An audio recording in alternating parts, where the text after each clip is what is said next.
Alright, now let's link the tags of RS logics to our SCADA screen. Okay, we have to link the tags.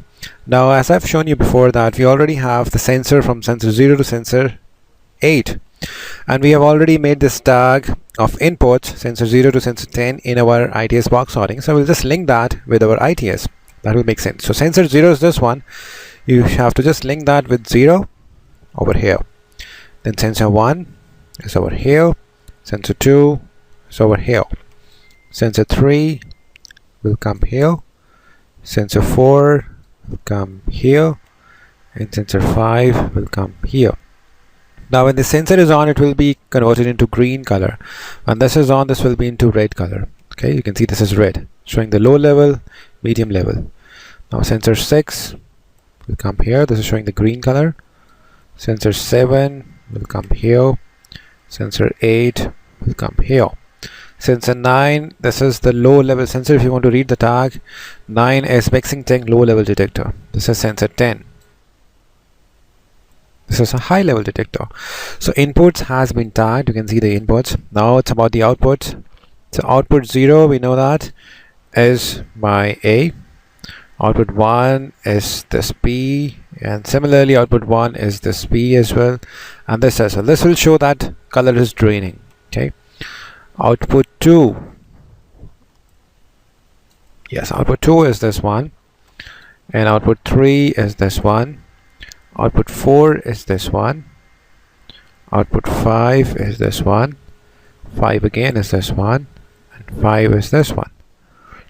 Alright, you can see that this is draining and this blue is draining. In output 6, which is the mixer, so this is the mixer. So mixer is on. This has been tagged. This is the output 7, which we do not have in the last exercise, so I'll just copy that. I'll paste it here, which will be our output 7. So output 6, I need to copy this again.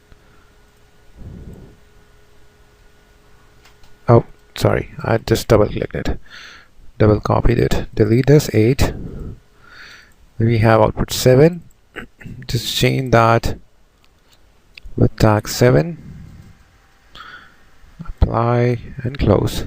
So 7 will come here. So it's the final draining. Now you must be noticing that we don't have the level coming here. This is something which we do in the next video. I'll explain you that in the next video. I'm just showing you the digital tags as of now. So inputs has been tagged, output we have to tag. Now these are the tags. You can say these are not tagged. This is having a cross. Now in our ITS, it is assumed that these 3 tanks are 100% filled, tank 1, 2 and 3. There is no level control in these tanks. These are always filled. So what we can do to show that this is 100% filled is we can create a memory tag.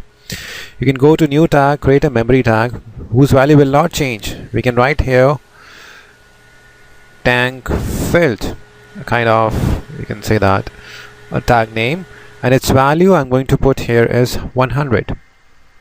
Apply and click OK. So tank fill, its value is 100 by default. So what I can do is I can just tag it to this tag. Now this is 100% filled. Why? Because this is, I have shown you before, this is you can say that this is our cylindrical tank in which the values are from 0 to 100. So once this is 100, this is almost filled. Similarly for green, for blue. Now these are always filled. Now next thing is we have to find out how to show animation in these tags. These are the measuring tag. I took the measuring tag as a level indicator from here. Now for that, we have to assign these as some data register in which we will move the value. Either for low level I'll move 10, for medium I'll move 50, for high I will move 100. Okay. So we have to move 3 values. For that we have to add a logic in our PLC ladder logic. We have to add a certain logic for that. Right now we have just played around with tagging the inputs and outputs. Now for the animation we have to make a logic. So let's see how we can do that. I'm going to pause this video, or I'll make what I'll do is I'll make another video for that. So I'm just stopping this video as of now. In the next video we'll see how we can animate these level and these level indicators, and furthermore we'll see how to tag the start, stop, reset, plant status, current batch, number of batches completed. Alright, I'll see you in the next video. Thank you.